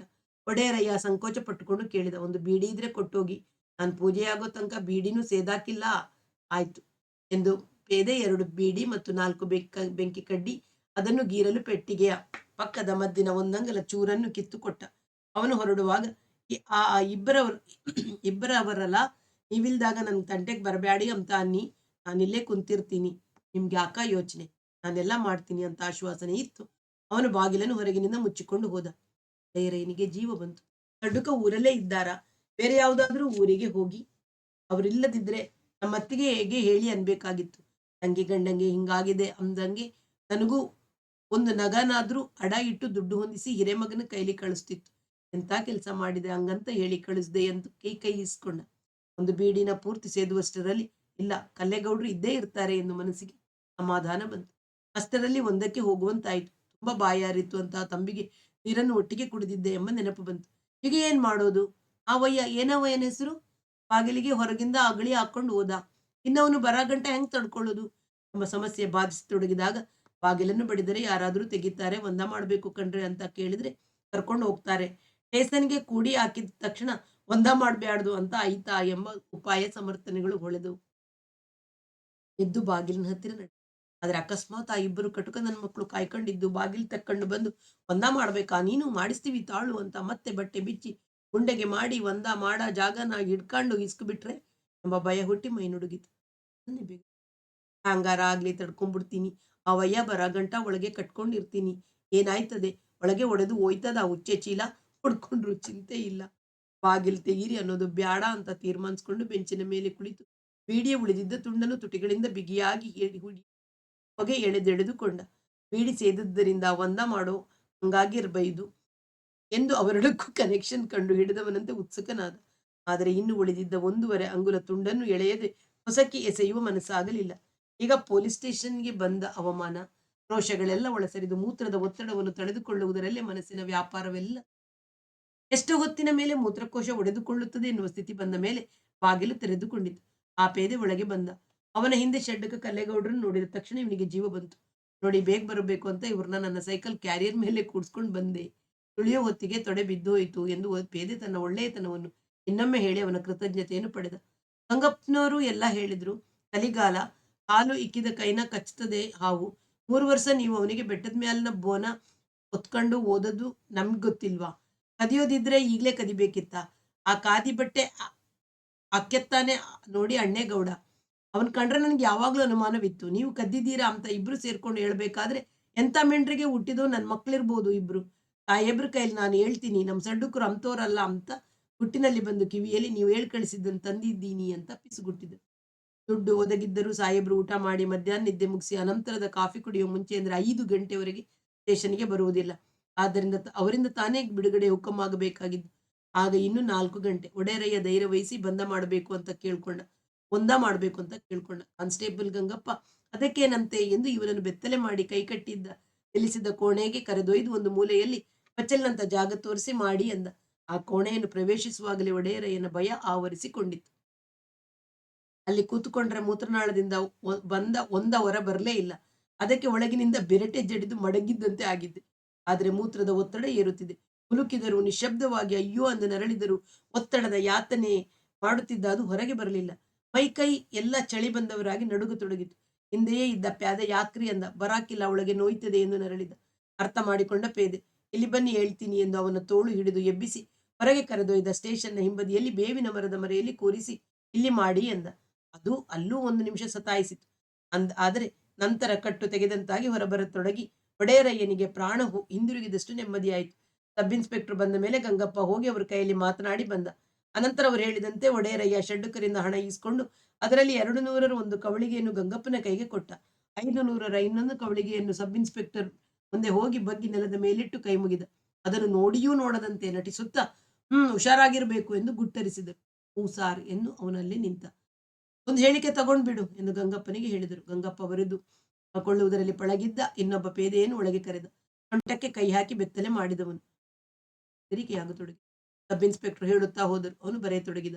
ನಾನು ಮಧ್ಯಾಹ್ನ 11 ಗಂಟೆಗೆ ಹೊತ್ತಿಗೆ ಪೂಜೆ ಮಾಡಿ ಹೋದರೆ ಮತ್ತೆ ಗುಡಿಗೆ ಹೋಗುವುದಿಲ್ಲ. ಮುಜರಾಯಿ ಇಲಾಖೆಗೆ ತಿಳಿಸದೆ ಇವರನ್ನು ಅಲ್ಲಿ ಇರಲು ಬಿಟ್ಟಿದ್ದುದು ನನ್ನ ತಪ್ಪು ಎಂದು ಒಪ್ಪಿಕೊಳ್ಳುತ್ತೇನೆ.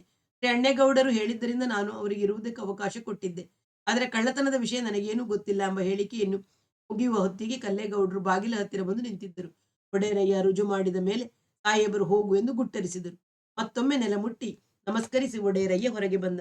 ತನ್ನನ್ನು ಬಚಾಯಿಸಿದ ಗಂಗಪ್ಪನಿಗೆ ಕೈ ಹಿಡಿದು, ಜೋಗಪ್ಪ ನಿನ್ನ ಮಕ್ಕಳನ್ನ ತಣ್ಣಗೆ ಇಟ್ಟಿರ್ಲಿ ಎಂದು ಹೇಳಿ ಎಕ್ಕಡ ಮೆಟ್ಟಿ ಗೇಟಿನ ಹೊರಗೆ ಬಂದ. ಮುಂದಿನ ಭಾಗವನ್ನು ಮತ್ತೆ ಕೇಳೋಣ. ಅಲ್ಲಿಯವರೆಗೆ ಎಲ್ಲರಿಗೂ ನಮಸ್ಕಾರ. ವಾಸವಿ ಸಾಹಿತ್ಯ ಕಲಾವೇದಿಕೆ